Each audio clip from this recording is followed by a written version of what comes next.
Hello, everyone, and welcome to Slash Film Daily for Monday, June 3rd, 2019. On today's episode, I'm going to talk about living inside Disneyland, Star Wars Galaxy's Edge for 4 days. I went there, I experienced it, and there's nobody I want to discuss this with more than Jacob Hall. Hey, Peter, or hello, my usual greeting, however you want me to say it, when it's only just you and me today. Yeah. I mean, you and me are the theme park nuts on this podcast, and I think, actually, you even, messaged me, and you're like, I have so many questions. I was like, let's do a podcast. Yes. So I have a whole list here, a massive list. So why don't we start off with the questions, I guess? Yeah, let's do it. So, I'm a Disney World guy, Peter. I've been in Disneyland since 1991 when I was only a couple years old. So, but one of the things that have always impressed me about Disney World is the transition between lands and how the urban design and the layout of fake mountains and the placement of buildings eases you in, so you don't quite realize you're in a new place until you're there, and you don't see the Haunted Mansion from Frontierland, so obviously, and so on. But so when you're in Disneyland, which is a smaller space than Disney World is, what is the transition like when you're walking from Disneyland, from one of the three entrances in Disneyland into Galaxy's Edge, the new Star Wars area? Is it a clean transition? Does it feel like you're entering a new galaxy? How did the Imagineers set up, the transportation of you entering a new world? I'm very curious about this. It's surprisingly seamless. There's 3 different entrances here into Galaxy's Edge. In Orlando, when it's finally built later this year for Hollywood Studios, there'll only be 2 entrances. But we got 3. And all 3 of them kind of seamlessly blend where you're coming from. Like the big ones are kind of near Big Thunder Mountain area, which is kind of this orangey rock. And while you're walking, that rock just kind of transitions into, it almost feels like there's at one point there's a line, almost like there's a portal that changes, and that rock now, instead of it being carved out by man, it's been sliced by lasers. And do you know what I mean? It just happens, but it's still the same rock, but it just it's as if there's just this one point in the world that it just changes. And it also at the transition point, they have the John Williams score that he wrote for this land. So you feel like you're being transported to a galaxy far, far away. So this means when you're standing in the entrance area, you can, if you see a little bit of Big Thunder Mountain Railroad from the entrance, it looks like part of Galaxy's Edge as opposed to being Big Thunder. Yeah. When you are inside Star Wars Galaxy's Edge, when you're inside the planet of Batuu, which is actually this canonized planet within the Star Wars universe, you really can't see much outside. You can see Big Thunder Mountain, which, as you mentioned, looks kind of like the same spires that are in this area of Black Spire Outpost. And you can kind of see the Matterhorn, but I'm sure eventually there'll be trees that will cover that. But when you're inside there, it feels like you are not in Disneyland at all. It feels like you are in a different place, and a different universe, a different park. It feels completely different. Yeah, that brings me to my next point. It's the theming. I mean, I watch your videos. I watch videos from my other theme park bloggers who I follow. Hi, the Tim Tracker. Yeah. So just watching it. Oh, and I was on Tim Tracker's video because I got to hang out with him, and I didn't know I guess some of me talking to my camera got onto his camera, so I apologize to him. But yeah, I could hear you in the background of his video, and it was cracking me up a little bit. Yeah. But the theming on this area is it's incredible. I mean, just watching the footage of it, everything feels so lived in. It feels like it's brought to life, and this isn't just, hey, welcome to Star Wars. This is an area called Star Wars Galaxy's Edge, but you're on the planet Batuu and at Black Spire Outpost. It's 3 locations, and I love the attention to detail. You're not just in one city, you're in a city, on a planet, and a world. And that is just astonishing. So when you're walking around, what kind of details stand out to you in person that maybe aren't quite captured in the videos? How does the theming feel when you're in that space? Well, it's interesting. Their choice of bringing us to a planet that we have not seen in the movies or in the animated series before. So this is not a place you recognize, but the world itself feels so distinctively Star Wars. The crates, how the doors are, just all the little details. And the theming is just incredible. I've been to Pandora when that opened, a year ago or 2 years ago, whenever that was. And that was, I think, the height of theme park theming. Like, I think it's kind of like this arms race right now between them and Universal, with them, Universal creating Wizarding World. I think Disney created Pandora, and I feel like this tops Pandora in almost every single way. Just everywhere you go, like everything feels lived in. Everything feels used and worn. One of my favorite parks is Disney's Animal Kingdom. I don't feel like that gets enough love, but like the theming in that is so incredible. It feels like a real world, and that's what this feels like. Like the buildings have, dents from blaster fire. Like this world feels like it's been through a lot, and it's also kind of cool because this is a world that they are exploring in the comic books and the books and maybe even the video games and TV shows and movies. I don't even know how far that goes. But at one point we were in the cantina, and I was told that in Thrawn Alliances, the book from Timothy Zahn, we get a story of Anakin Skywalker going to Batuu to meet Thrawn.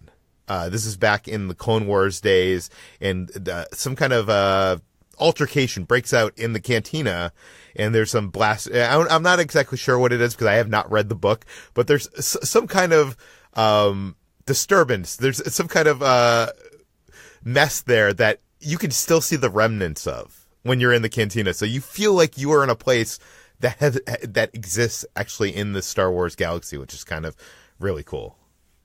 Yeah, and so let's go ahead and dive into what I think the big thing I think a lot of people are really curious about, which is the one attraction that's opened with the land. That's Millennium Falcon Smugglers Run. And as a lot of people know, there was 2 planned major e-ticket rides. The other one being Rise of the Resistance, but that one has been delayed a few months because it wasn't quite ready for opening. So Millennium Falcon Smugglers Run, you have been recruited by Hondo Ohnaka from the animated shows to borrow the Millennium Falcon from Chewbacca to go on a smuggling mission that goes wrong. And it's essentially a video game meets motion simulator, right? Yeah, it's I don't know. It's not quite a ride, and it's not quite a video game. It's somewhere in between those. I would say it feels more like a video game than it does a ride. Although, depending on your pilots, it can be very much a very bumpy experience. But before I talk about the ride itself, I want to talk about the queue, because the queue is just incredible. They have that Hondo Ohnaka audio animatronic figure, which is one of the best I've ever seen from Disney.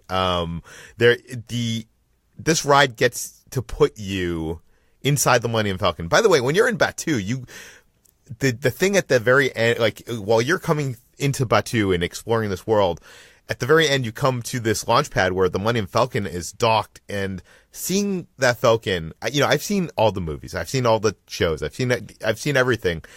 Nothing can describe how massive this thing looks in person. When you see it in person, it's just so amazing. And this ride you get to be put inside the Millennium Falcon. Like, they've never actually built a life-size Millennium Falcon in full. And Doug Chang, the guy that designs all the ships and stuff like that, this is the definitive Millennium Falcon. So if they're going to show parts of the Millennium Falcon in future movies and stuff, it's going to be all based on the design of the ship that is in Disneyland. And you get to explore basically you're given a role, and then you're given probably like 5-10 minutes to kind of hang out inside the main cargo area of the Millennium Falcon. You get to go over and take photos at the holochess board. Every once in a while, there'll be alarms that go off and require, buttons to be pressed and stuff like that. There's so many little Easter eggs. There's porg nests everywhere. You might even be able to hear a porg inside a crate. There's the detailing is just amazing. And I've been in there, I want to say probably 6 or 7 times now, and it never gets old. It really does not get old. Being in there, I have a smile on my face that is from, chin to chin. I mean, what are you going to say? Not chin to chin. Cheek to cheek. Cheek to cheek, yes. And it's just, I don't know, it's just so cool. It's so cool. And then you get put into 3 different categories. So you either are a pilot, you're a gunner, or you're the engineer. So there's 6 seats in the Falcon. Normally there's only 4, but I guess Chewie has updated it, so there can be 6 seats. And you get to either be one of the pilots, which one controls the up and down, one controls the left and right. The gunners, one controls the left, one controls the right. And you can pick either automatic or manual. So automatics for, younger kids, manuals for people like you, Jacob, who have played video games. And then there's the engineers who are in the back seats. And basically when the ship's taking damage, there's all these buttons that light up that you have to press to fix the damage. And also there's a mission that we're on to retrieve something. And the engineers are, instrumental in that as well. But I think the best position to be in here is the pilot, because you're close up to the window. You feel like you're most involved here because you're like actually moving the ride. You can't, as far as I know, you can't crash the Millennium Falcon, but you can damage it a lot. And I've been in some ships that have been very damaged, and it's pretty cool too, because when you're leaving the Millennium Falcon, depending on how much you damage the ship, like there could be like lighting effects and sparks, and the hallway you leave like feels like the result of your journey, if that makes sense. It does. Here's my question. I think you mentioned this in your written coverage in the site. This feels like a ride that requires a lot of communication to be fun, a lot of shouting and screaming, and like pull up, shoot that. This sounds like something that you really want to do with people right? Yes, I think this is the best experience when you are doing it with a group of 6 people. If you're going to Disneyland, as I typically do with my girlfriend, and I'm in a group of we're the 2 people out, and there's a group of 4 there. I feel like it's gonna feel weird. Like you need communication. Like for the gunner roll, you in manual mode, you're shooting either like up, middle, or down on your side, if that makes sense, and you really need communication between you and the pilot for that to actually work out when you're trying to shoot TIE fighters and stuff like that. So communication is key. You can watch I did a whole video on my the first visit, which I'll link in the show notes. It's our first visit to Star Wars Galaxy's Edge, and I showed the whole ride in that video. So if you want to take a look at that, I'm not sure if it makes much sense. There's so much going on, but it's crazy. People are yelling at each other. My only complaint is the engineer's a cool role. You're fixing stuff, but you're having to look at either the left or the right side of the cabin, the cockpit. So you're pressing buttons and you're missing out on a lot of what's going on screen on the ride. So some people I think are probably not going to like being the engineer as much. I think the gunner and the pilot are more exciting. Yeah, this sounds really cool because the closest thing I can think of in comparison is Mission Space at Epcot at Disney World. But at Mission Space, you're on a mission to Mars, and it's a cool ride. It's a little dated now, but there's a pilot role, engineer role, and so on. But if you miss your cues, the ride doesn't change. The ride's still the same.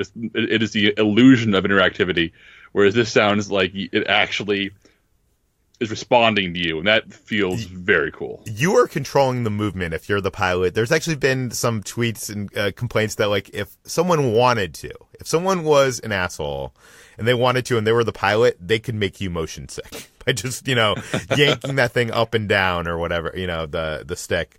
But there's nothing cooler than being the right-hand pilot, and when you're supposed to jump to light speed, grabbing that lever and pushing it up, and the whole cockpit, leaning back, and you jump to you are in the movie. It's so great. And it should be said, after this mission, you get some credits of some kind, depending on, how well you did and how much damage there was to the Falcon that they had to repair and all that. You will get some credits. And I'm still not sure how this works and what this is for, but there's whole Disneyland Play app that connects to this world. Your phone turns into a data pad within the Star Wars galaxy, and I'm not sure how it works. I was skeptical that this would even work, but after you ride this ride, the credits just appear on your phone. Like there's some kind of Bluetooth technology of the future that somehow you get rewarded on your phone with the credits. What you do with those credits, I don't know. But we're going to have to explore more of the data pad functionality. I should say that I've been in this land 4 times now, and I don't think I've done everything. Yeah, it's hilarious because you went to an early cast member preview with a friend, and then you went to a press day, and then you booked Disneyland hotel to spend more time there on your free time with your girlfriend and your friends. Yeah. And I think that's amazing. You just you were so worried a few months ago about being able to cover it, and then you end up spending 4 days there. It's incredible. Yeah. To be fair, I didn't know that Disneyland was going to invite me as press to a press day, and I didn't know that my cast member friend would invite me to an early cast member day as well. So I thought booking the hotel with my friends, who were the people I wanted to experience this with the most anyways, I thought that was going to be the way to experience this. So I've been lucky to experience this more than I think most people have so far. But I can tell you, I even, dipped my feet into the data pad functionality. There's so much you can do with the data pad. There's missions you can go on. You can scan crates. You can translate Arabesh around the world. And there's basically a whole RPG kind of functionality to this world that I have not quite explored. And I've also been told that if you do bad on the Falcon, I have not experienced this myself, that the cast members that are around Batuu will actually know that you banged up the Falcon, and they could actually use that as in their in world, interactions with you. You could be like, oh, I heard you, crash the Falcon, or, that kind of thing. So I'm not sure how that works. Are they do they have a Bluetooth scanner that sees that how you did on the ride? I'm not sure. So we really need to move on to other areas of this land. The one other thing I want to mention real quickly from your video, and I love this, is when you first enter this area, you see the big Millennium Falcon life-size in front of you, and the queue for the ride takes you around the back, then it takes you up above it. So it's literally Disney Imagineers kind of showing off, saying, you're going to get to see every single angle of this life-size Falcon. You're going to get to see every single possible photo shoot. There's no cheating here. The whole thing is here, and you have to go through the whole line in order to appreciate that everything is there. That to me is just like them dropping a gauntlet, saying there's no trickery here. Go to any angle, it's there. Yeah. If you want to see the Falcon from above, you'll see it from above. If you want to see it from below, you'll see it from below. There's steam, spitting out of the bottom of the Falcon. I've been told that sometimes you can see Chewbacca, a character actor in Chewbacca's outfit, actually fixing the Falcon from below. I have not seen that yet. But yeah, it's incredible. All right. So there are a number of shops, but I want to talk about one in particular because this is the one that I feel like people are having a strong emotional reaction to, and that is the lightsaber shop. Or I'm sorry, the junk shop. It's themed as a junk shop where you can go secretly build a lightsaber out of recovered parts. And of course, they're not advertising this because they're hiding from the First Order, and cast members try to encourage that, wink, wink, nudge, nudge approach when you're outside. But it's $200 to build this, what looks to be a really, really beautiful lightsaber replica. And it's very clearly Disney's attempt to match the Ollivander's wand shop at Harry Potter Land in Universal, where there's a whole show where you can go through and, someone gets picked by their wand, you get to go buy a wand, and it's meant to be wish fulfillment. Whereas here takes a step further. You're building your lightsaber. You're part of a ceremony. You are picking your pieces and your colors. And your new Twitter avatar is you with your brand new green lightsaber, Peter. So I need to know, what is this experience like, and was it worth that money? I will say this, Jacob. I was hesitant on doing this, not because I didn't want my own lightsaber, but I was considering buying they sell legacy lightsabers there of the lightsabers from film, and I was like, do I really need my own lightsaber? And I'm sure the experience is cool. I like Ollivanders, but I went and did it, and it's $250 after tax and stuff, and you basically get brought into this workshop. It's Savi's workshop, and these people inside there help you scavenge through lightsaber parts and build a lightsaber. And I was not expecting to have such an emotional response to this experience. It's like a 20-minute experience, and I almost want to call it a religious experience. You are there with a small group. You can bring one extra person in with you. So you can bring your significant other with you. And it's probably 12 or 15 people, and they're building lightsabers. And at the end, there's a moment where the blade is lit up and revealed, and you all lift the lightsaber up, and you feel like you're at one with everybody else in that little shop or that little experience. And they're using the Star Wars music and cues from John Williams, and there's even some voiceover from some famous Star Wars actors just for this experience. It's so good. I got it on tape, and I'm gonna have it online, a video of this online, probably sometime this week. If you have any doubts of doing this, you should do it. It's amazing. You get to pick your kyber crystal. You get to pick whatever color you want. You get to pick like all the different parts. I think there's like 500 different combinations of parts that you can actually put together to build a lightsaber. So after we got out, we took photos I was there with a group of 9 people, and I think 6 of us got lightsabers. Not one of the 6 looked like another one of the 6. Like, they all looked completely different. My lightsaber is it's part of the Elemental series, so it has a Rancor tooth on the bottom. It feels more natural, and it feels unlike anything I've seen in Star Wars. And the cool part is when you insert the blade, which comes included with that $200, it turns whatever color that the kyber crystal is, which is pretty cool. And yeah, it's just I was walking around, I got that on opening day. And for the next, the day that followed, that day and the day that followed, I bought a lightsaber clip for my, belt, and I was walking around the land with the lightsaber on my hip, along with my friends, which I know this sounds either super sad or super awesome to you, no matter, what viewpoint you're coming from. It, was just such a cool experience, and yeah, it was just awesome.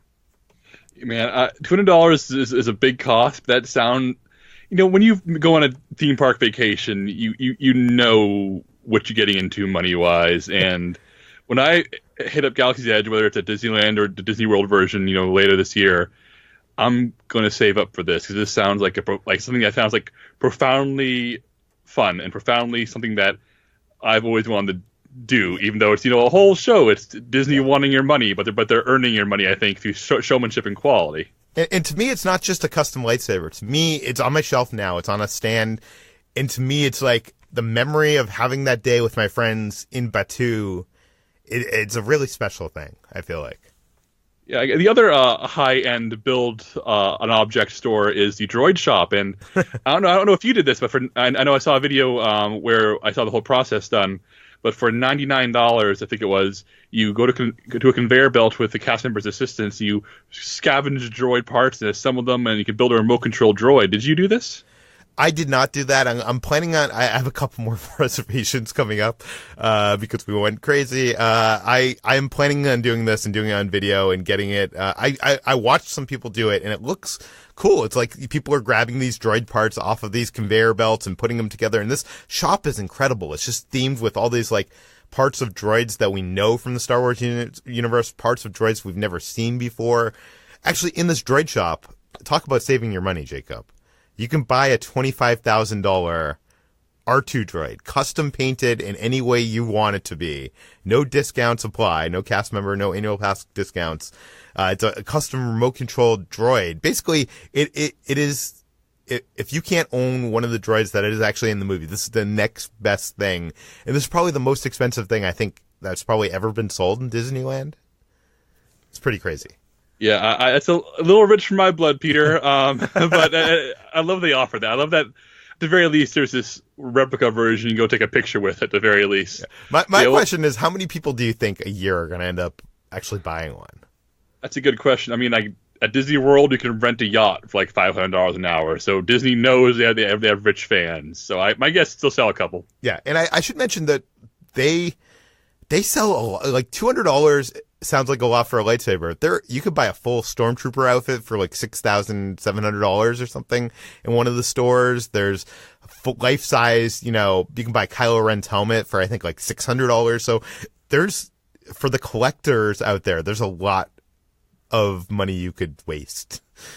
Yeah, well, those two are the big like experience shop. But I know there's a lot of those shops. There's First Order Cargo. There's a Resistance supply outpost, like it was well themed with their respective ones. And the one that's I'm most interested in is there's an antique store full of very, very specific like objects that are like really cool collectibles and that are meant to resemble like actual found objects across Star Wars universe. What other shops stood out to you? Like how much money should I bring, Peter? Bring it all, Jacob. Bring it all. Doc Ongar's Den of Antiquities, I think, is probably the coolest store. It is filled this is like an antique shop in the Star Wars universe, and it's probably like 3 or 4 stories tall, and it's just the walls are filled with relics from a galaxy far, far away. So every possible, like there's a life-size stuffed Wampa, there's helmets, every kind of stormtrooper helmet. There's probably, I would venture to say, probably 500 to 1,000 props in there. Like, I don't know that number's true, but there are so many cool Easter eggs. If you look carefully, you can find Indiana Jones, the Ark of the Covenant somewhere in there. I actually saw it. That's amazing. Yeah, and it's incredible. And the store is for collectors. You can buy things I never thought that they're catering to niche Star Wars fans. Like, you can buy a Jedi Temple Guard helmet and lightsaber. Like, this is, like, who's going to want that? That's something that's only been seen, like, what, in the comics and then the animated series? You can buy Yoda's illuminator, the little, like, thing that Yoda used in his hut to illuminate the hut. There's, you mentioned the Resistance store.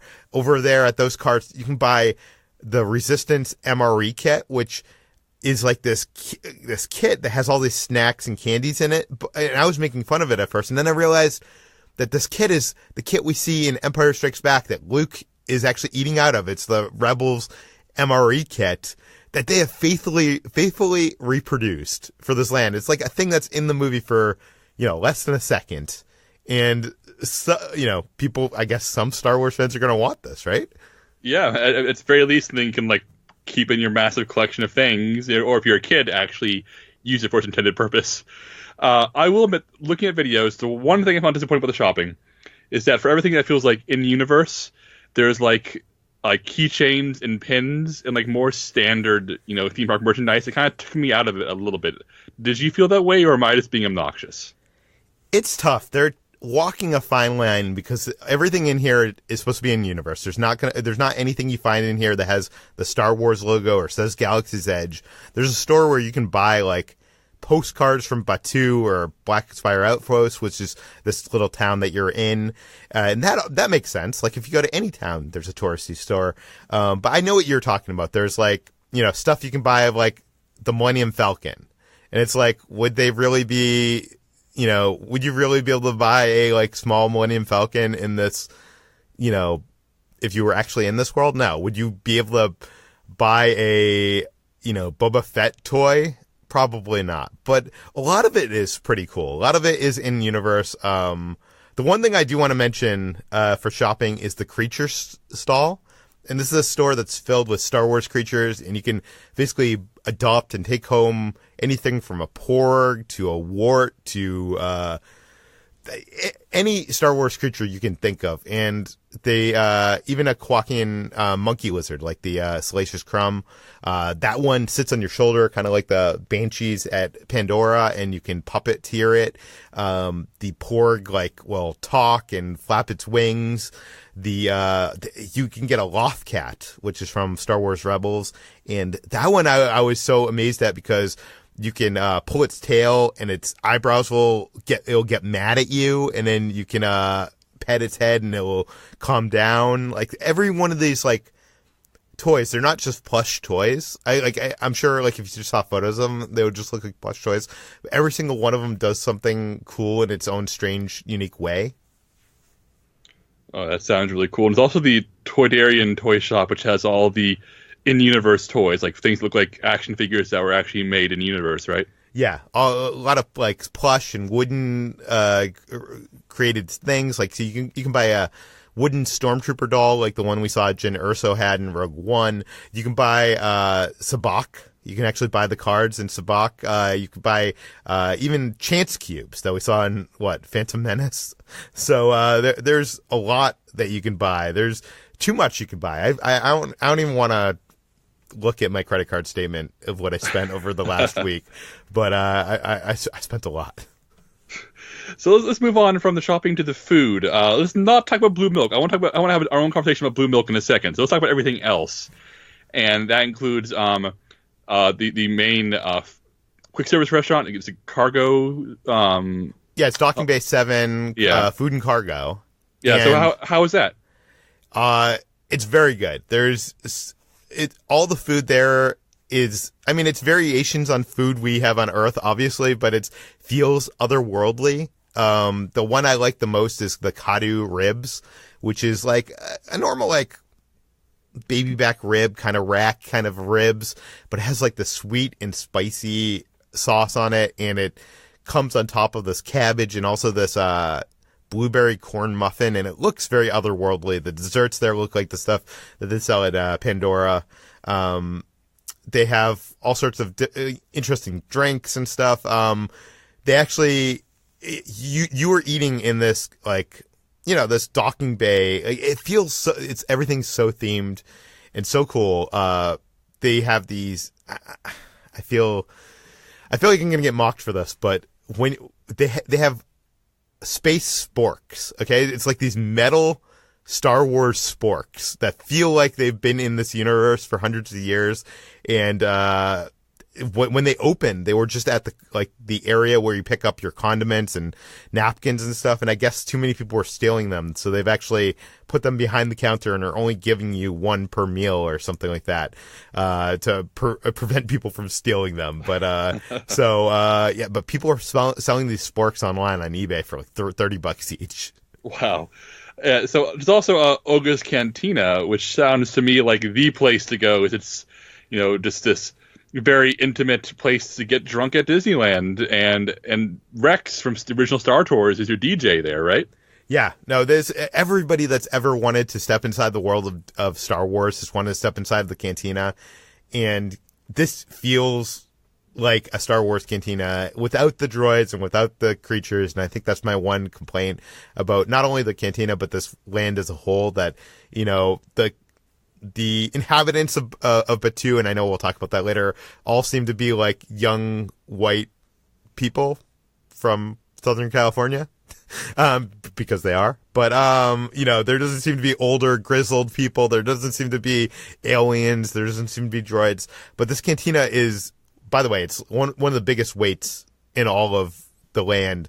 Cast members are calling it the third attraction, even though it isn't, of the land. And Rex is in the corner, you know, playing intergalactic beats, stuff that sounds like the Cantina band from New Hope and stuff like that, remixes of and stuff like that.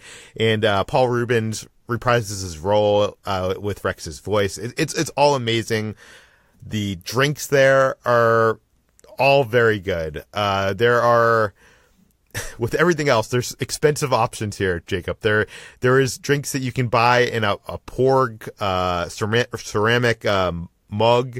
There's an Endorian Ewok tiki mug, and there's even a beer flight, because they have 4 different beers there that you can buy in this beer flight. That the beers are served in Rancor teeth. So it's this thing that you buy for $75 and you get to take home. And some of my whole crew, we had 9 people. We went to the cantina, and I think we spent like $550 for the grand total of our trip. Yeah. And you only get 45 minutes in there, and there's a 2 drink maximum per person with an ID in there. So, it's, drinks range are about $15 each, I'd say, if you're not getting a souvenir option.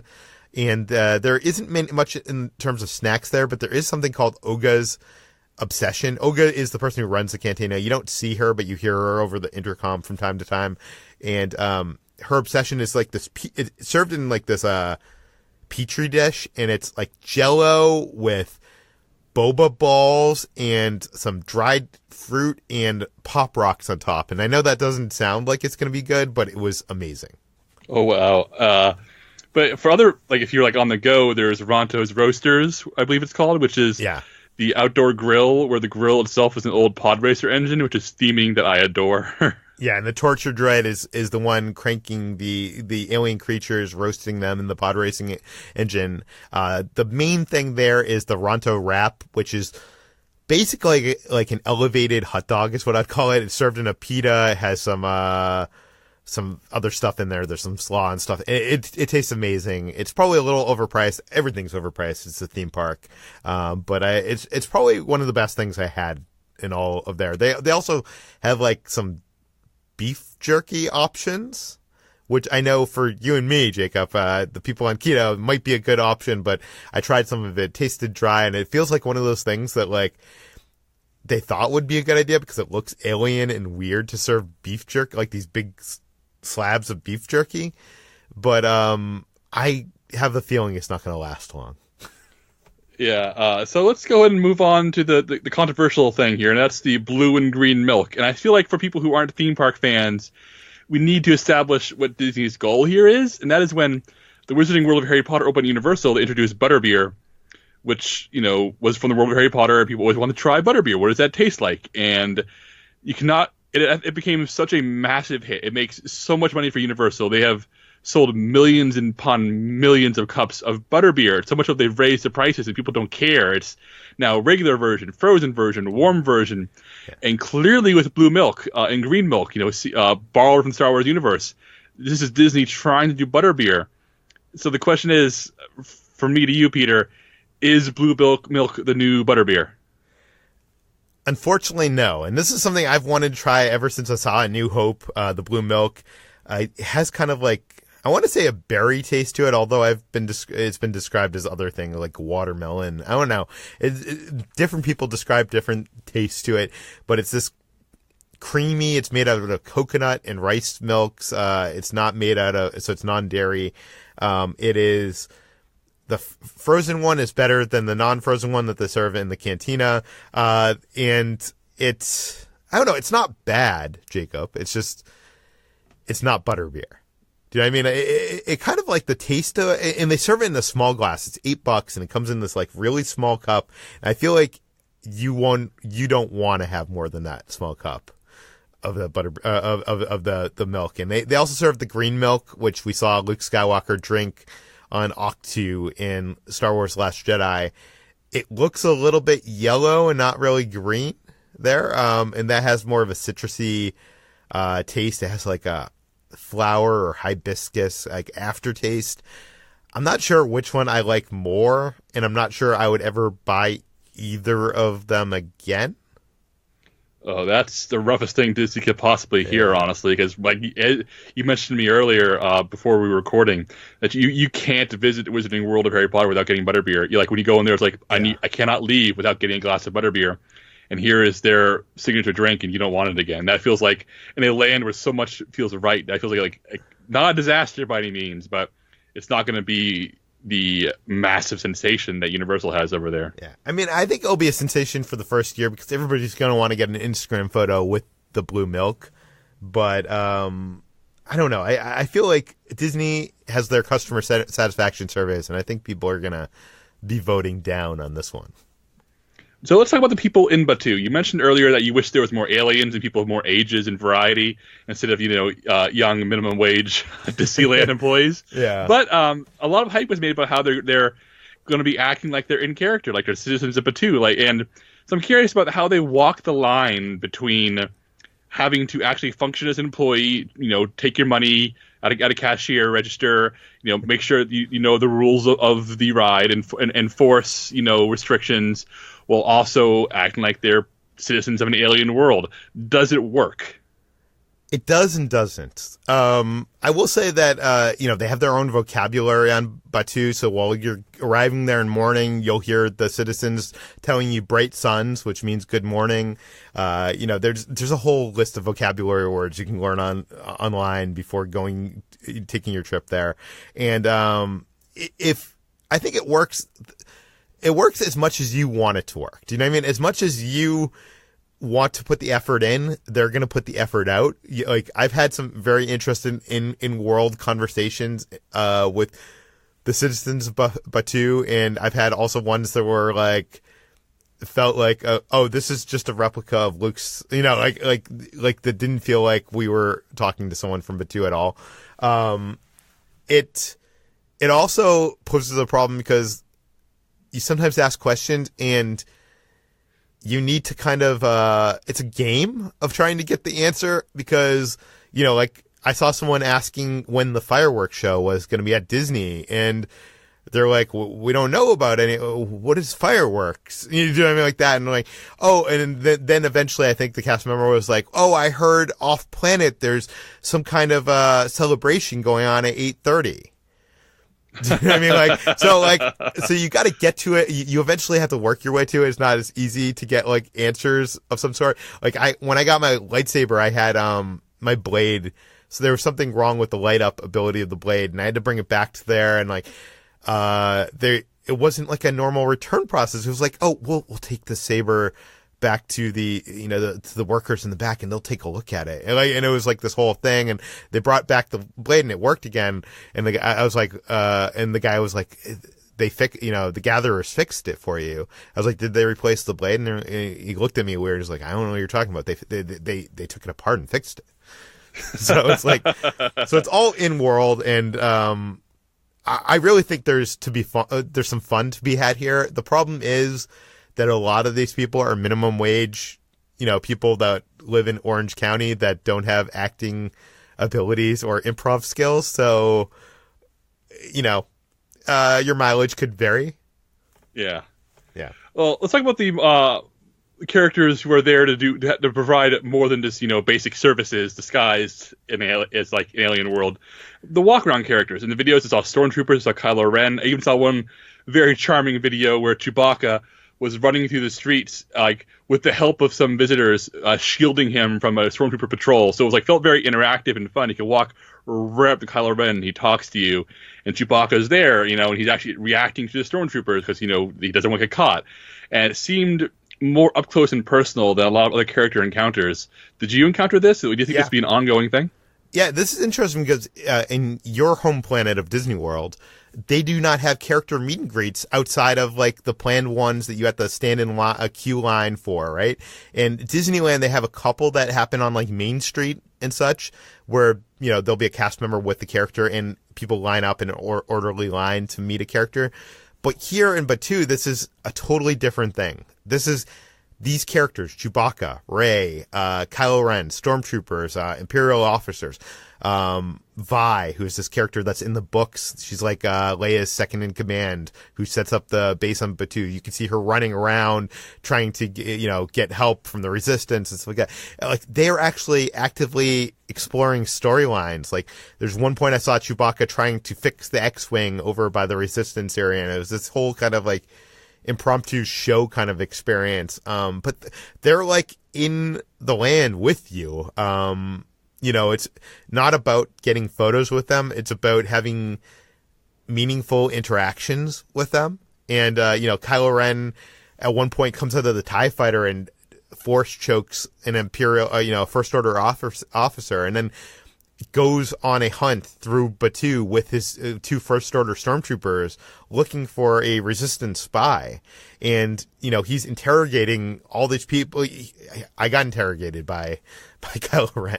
So it is a fun experience because it feels immersive. I just wish there was more non-main characters. Do you know what I mean? Like, I wish there was just weird aliens walking around and grizzled inhabitants and droids, and I haven't seen that yet. Maybe that's just like, the second wave of what they're planning. But so far it's pretty cool. And I'm wondering, right now they're in a phase where you need a reservation to get into the land of Galaxy's Edge, and June 20 something is where the reservations go away. And I'm sure there's going to be a lot more people in this land. I'm wondering how that's going to work with these costume characters just being like out in the open, because you already see like Chewbacca getting mobbed by people. Do you know what I mean? Like it's hard for him to move around. Yeah, that's the next question. This is my biggest concern, and it's why I'm hesitant to make a trip right now or make a trip for the Orlando version when it opens later this year. Oh, because one other thing I want to say, keep on your question, but I can't imagine this Orlando version. Like there is no shade in Batuu. Like it is gonna be like, bring your sunscreen and your fan and your water, because like I was sweating my butt off here in Anaheim. I can't imagine what it's gonna be like in Orlando. Oh, fun, good times. But let's talk about when the crowds do come, when the reservation system does stop. because you went on, preview days and you went on the first day of the public. Was there a noticeable difference between the preview days and the press days and when those open reservations? Did it get more crowded? Did the lines get worse? And how crazy is it going to get when the reservations stop entirely? Will this be fun to visit when the reservations are over? I don't know. That's a tough call. It's weird because right now the reservation system happens where, for instance, if you have a reservation from 11 to, 12, 1, 2, 3, to 3, right? The first hour and the last hour of your reservation is overlapping with the reservations before and after. Does that make sense? Yeah. So you have 2 hours that all overlap and then 2 hours in the middle that are kind of calm because it's just your reservation group. In that 2 hours, you can get onto the Millennium Falcon Smugglers run in less than 20 minutes. If you try to go there in the first hour or the last hour, you're lucky if you can get in there, in an hour, hour and a half. It spikes up. You really feel the how many people, the masses of people that are in there, in those overlap segments. At one point I saw the droid depot to build your own droid. There was an hour and a half line. When I left the lightsaber experience, this was on opening day, and this is probably unusual. At noon, there was a 4-hour line for that experience. The cantina always has this line out the door, down the street. I've heard that they've started implementing in ways for you can actually put your phone number down and they'll call you or text you.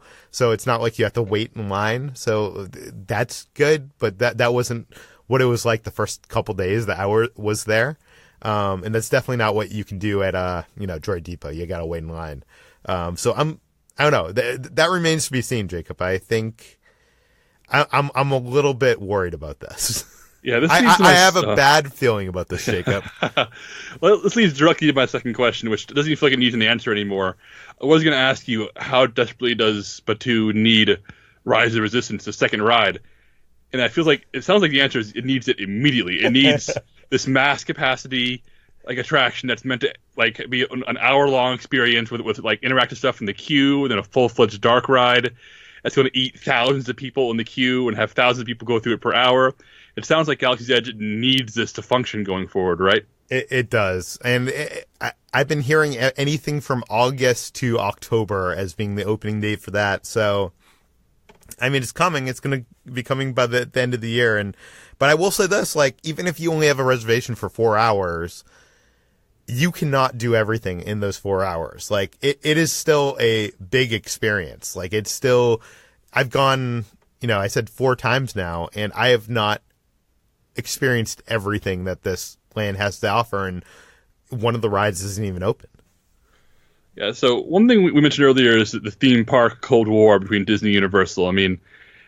Universal really upped their game with Harry Potter, and then Pandora and Star Wars was Disney firing back, and now Universal's building another theme park to fire back at them, and they have a new Harry Potter roller coaster opening this month.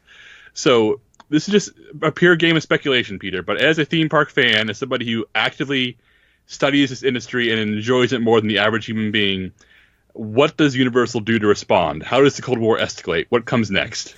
Well, we know Universal is building a 4th park in Orlando, so that's happening. And we know that they're planning, Super Nintendo lands in all of their theme parks, it seems like.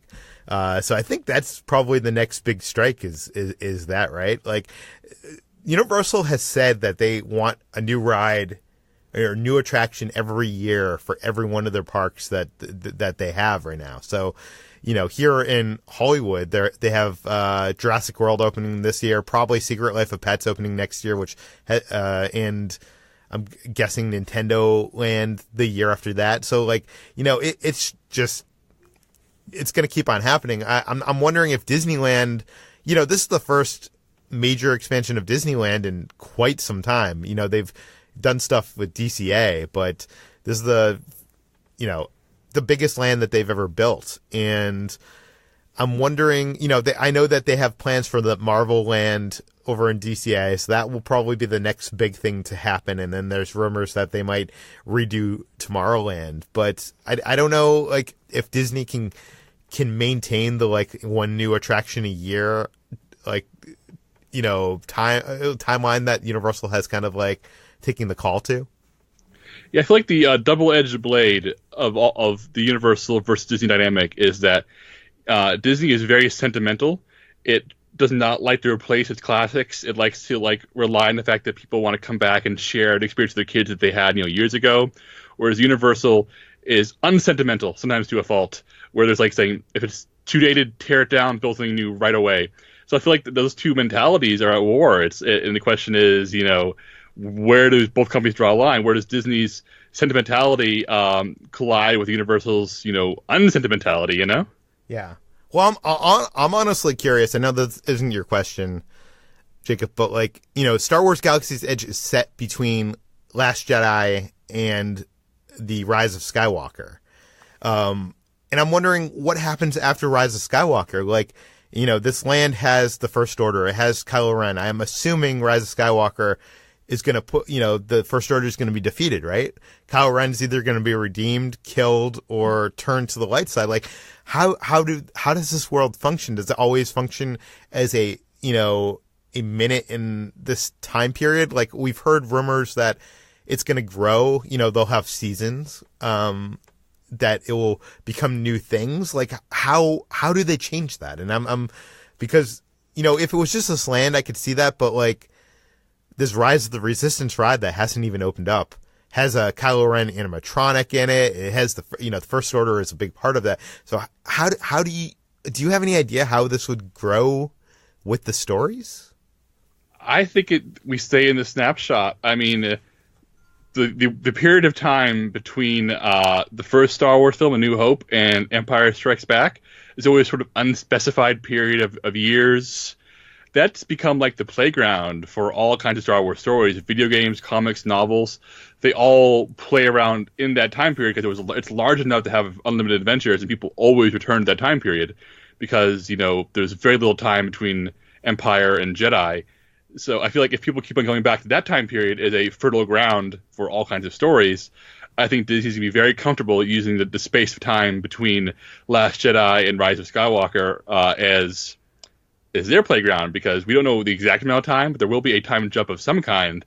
So I feel like in the same way that we're going to see so many comics and books and video games set in between those two movies, I think that for the foreseeable future, Disney would be very happy to have stories set in this playground. Yeah. I wonder if a few years down the line, if, the crowds were waning, if there's a way to reskin this land for a year into it being set during the original trilogy.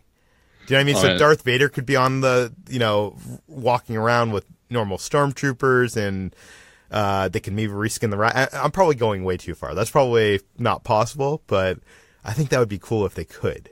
Yeah, I would be very curious about that too, because same thing with the Harry Potter land. That's set very specifically in the fourth book. If you're in Hogsmeade, you're during the fourth book. And if you're visiting Diagon Alley, you're during the last book or last movie.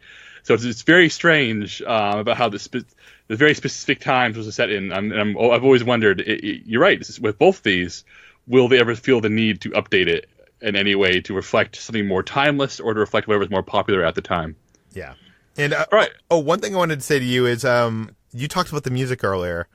I want to talk about the sound, because this is the first theme park land that I think has Dolby Atmos. There's points where you're walking through this land that you hear spaceships fly from your left overhead and to your right. And I could swear that, especially at nighttime when you can't see anything above you, that there's actual spaceships flying above you.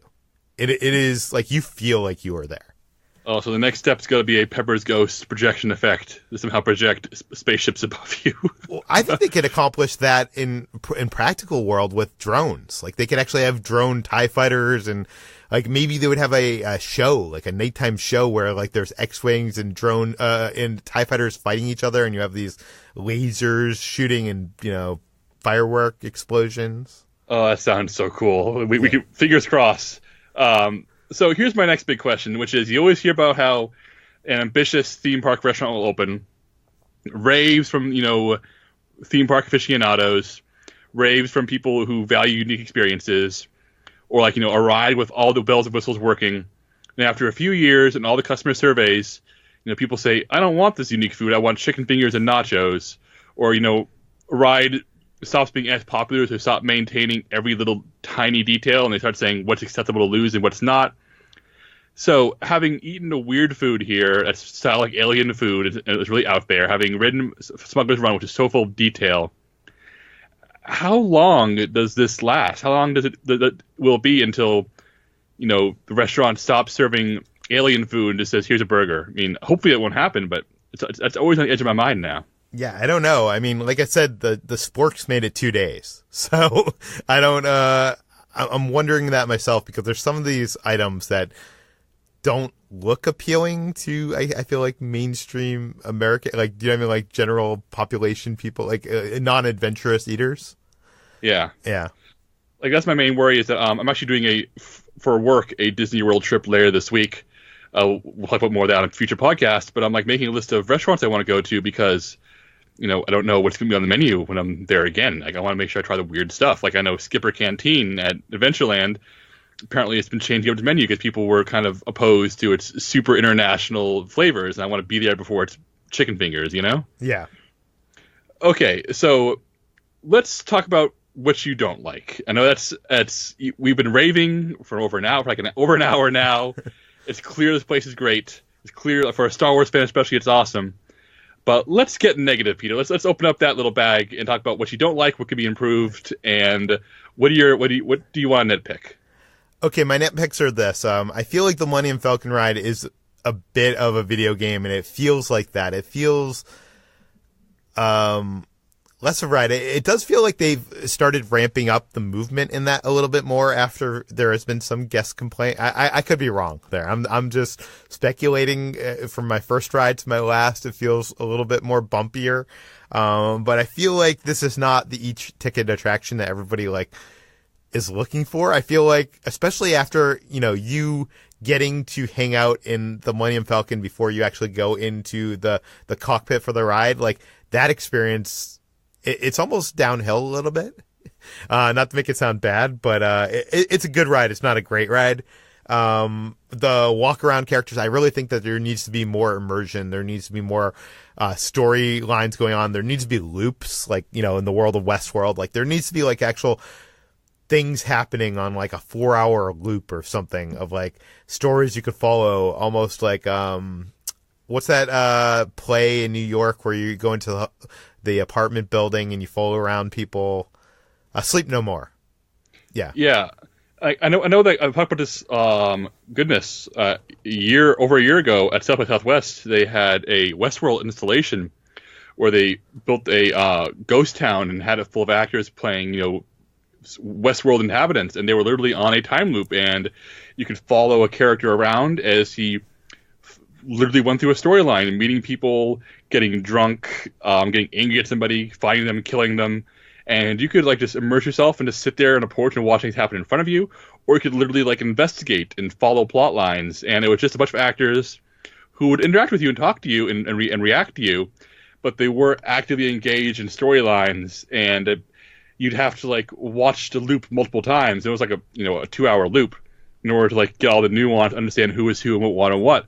And that was just a pop-up installation. I feel like what you're saying here is Disney needs to take this to the next level. Yeah, and also on that point, there is a store where you can buy clothes. You can buy Jedi robes. You can buy Rey's her outfit. You can buy Emperor's gear. You can buy whatever. In the Wizarding World of Harry Potter, you can buy your house robes and wear it around the land. They encourage that. Here, the costume policy for, I think, adults, which I think is 14 and up, is that you can't wear costumes. You can Disney bound, which is clothes inspired by characters and stuff like that, but you can't wear actual costumes. And I feel like that's a real downside. I know Disney doesn't want people to be park guests to be mistaken as characters in this world played by cast members. They want to differentiate that and not be any confusion. I think you could accomplish that with a pin, and I don't feel like there's ever been a time in the history of the Wizarding World of Harry Potter that someone wearing a house robe has been confused as someone who works for the park, right? It seems a little bit ridiculous. I will say this.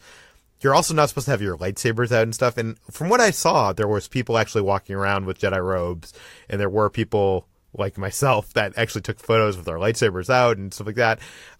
So I'm guessing this is still a rule that Disney has, but I think they're considering dropping it for Star Wars. They have to. If you're going to spend $200 on a lightsaber, $100 on robes, or however much your robes cost, you're not going to wear those at home. You want to be in the world with photo ops. You want to be dressed in your Jedi robe, carrying your lightsaber, and following the Millennium Falcon for a photograph. You want to do a whole photo shoot. That's what you're spending the money on. You're spending the money for an immersion factor, and that's why people literally go to the Harry Potter world, buy all their robes and their school supplies. They literally buy pens and paper, and then go do the Harry Potter stuff because they want to feel like they're going to Hogwarts. And I feel like there has to be a way to look for the name tag. Encourage people to look for the name tag, because if they're not wearing a name tag, they're not an employee, or a cast member. I just feel like telling people, yeah, you can buy this extremely expensive thing and then just put it away and not use it while you're in Batuu. That's so dumb. They need to change. It's really dumb. And my last thing to complain about is the small spaces that they created. I refuse to believe that they didn't see that everybody going to Galaxy's Edge would want to visit the Star Wars Cantina, right? Like, this place fits, I think it's like around 250 people. I think they keep it to about 200 to make it a little bit more comfortable. And I know that they want to keep a Star Wars Cantina this small, intimate place. You don't want to make it too big or it doesn't feel like a cantina. But I feel like there's a way to do this where you actually had 2 or 3 cantinas in one entrance, and you don't know actually which cantina you're going into. Do you know what I mean? Like, it's a door that switches. And also with this lightsaber experience, I mean, I'm not sure how popular this is going to be after, the opening week, but right now there's lines of 4 hours waiting to do this lightsaber experience. Like, you can only do something like 15 at a time, and that's 20 minutes. So what is that? Like, 15 times 3 is 45 an hour. Like, that's, I mean, I could be wrong with my math. I don't actually have the numbers in front of me, but it seems like way too little. They should have multiple rooms. They should have built this out to accommodate, knowing that people are going to want to do those experiences. There's just going to be really long lines. And if you're not going to do long lines, do reservations. At least allow people to book ahead and make a reservation in the cantina or make a reservation at Savi's. Do you know what I mean? Yeah, they should have stolen from Universal, because Universal had the same problem with when they opened Hogsmeade, the first Wizarding World section in 2009, 10, 11, and they had one room for the for Ollivanders, the wand shop, which has a little miniature show followed by shopping for your wand, and the lines were hours long. They underestimated it, so when they opened another Ollivanders shop in Diagon Alley, they made it so when you walked in, there were 3 rooms, so they can have triple the number of people go through at a time. And Disney and Universal are spying on each other. They're Universal employees there on day one at Galaxy's Edge, seeing what they're doing so they can steal from it. That's how this industry works. So it baffles me that Disney did not see what they did with Diagon Alley and steal that, because they had to have known that was going to be a problem. Yeah, no, I think they knew it was going to be a problem. There's a lot of, I mean, even the shade thing I mentioned, is a problem in Anaheim, and this isn't a land where you can just put up, umbrellas. Because, umbrellas don't exist in the Star Wars universe. So, I do want to send people to the video I did. I'm doing more videos, so if you're excited for Galaxy's Edge, we have some more videos coming on Ordinary Adventures. That's the YouTube channel that I'm doing with my girlfriend Kitra, where we go to theme parks. But you can see in there, a lot of what we're talking about. And it's actually kind of cool because we got to go on the we got to go on the press day, which there was a lot of celebrities around. So you can actually see Ben Schwartz and some other celebrities in the background having fun in this land. And on the opening day when we went, going into this land, it was just an emotional experience, because when they opened the gates, the Imagineers that helped build and create this land were on either side of the pathway, just clapping, giving people high fives. It was just a really cool experience. And that video isn't up yet, but it's going to be up this week. And seeing footage of legendary Imagineer Tony Baxter just enjoying Star Wars Land was better than any movie star. If I could interview anybody who's at Star Wars Land, it would be Tony Baxter. Yeah. The only reason I didn't get my photo with him before is because I got my photo with him 2 times prior. So I was standing in line behind Drew Struzan in the toy shop, and I wasn't sure it was him, and I was like, Drew, and he turns around. I was like, oh my God, I'm such a huge fan. And he's like, of course you are. You recognized me. You wouldn't have recognized me if you weren't a fan. Which I thought was funny. Yeah, it was just very cool. All right, so let's wrap this up. One more question, Peter. This is a big one. The one that I need to know, which is, do we book a trip now, or do we wait till Rise of the Resistance is open? Because you live in LA, you have a season pass to Disneyland. You can pop over to Disneyland whenever you want, but I need to travel from Texas. I need to fly to Florida, or I need to fly to California to do this. Is it worth it right now for a vacation, or should I wait those extra months until Rise of the Resistance is open? Like, what should I do? Well, I should note, until June 20-something, all reservations, I think, are sold out unless you have a Disneyland hotel, so you can't come right now. But at that point, then they're going to open it up in Disneyland you show up to the park early and you kind of get a fast pass to the land. So you get a reservation to the land on that day. And Disney World is opening up later this year. When is that? Do we know? October? I feel like August. August? Okay. I don't have the information in front of me, but, okay. So your question is, should you come after that reservation period is open in July? Should you come to Disneyland to experience this? I mean, I wouldn't plan a vacation just because of that. I would wait until Rise of the Resistance is open. But if you're going to be here, there is enough here. Like this is a full experience, even though it isn't a full experience, if that makes sense. I do think, with 4 hours in that land, you're gonna not experience it all. And when that next ride opens up, that's gonna eat up another hour or two of your time waiting in line. So I do think that the best experience is going to be, probably at the end of this year, early next, when everything's open. But I wouldn't stay away. All right, that's good to know.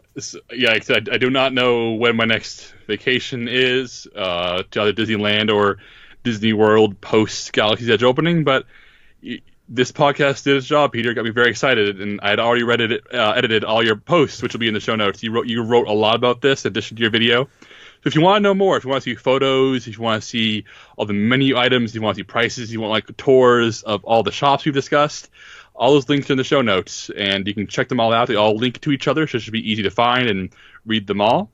And that's all I have for you right now, Peter. I am very excited to go to Galaxy's Edge.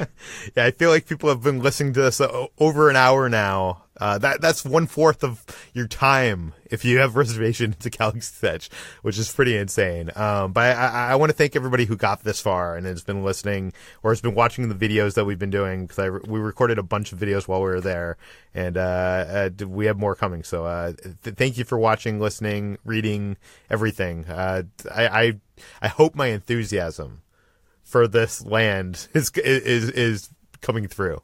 Okay, that brings us to the end of today's Slash Film Daily. You can find more of all of our work at slashfilm.com. You can find the articles we mentioned on today's podcast in the show notes. You can find that YouTube channel I mentioned on youtube.com/ordinaryadventures. Slash Film Daily is published every weekday on iTunes, Google, Overcast, Spotify, all the popular podcast apps. Please feel free to send us your feedback, questions, comments, concerns to us at peter@slashfilm.com. And please rate and read this podcast on iTunes. Tell your friends, spread the word, and we'll see you tomorrow.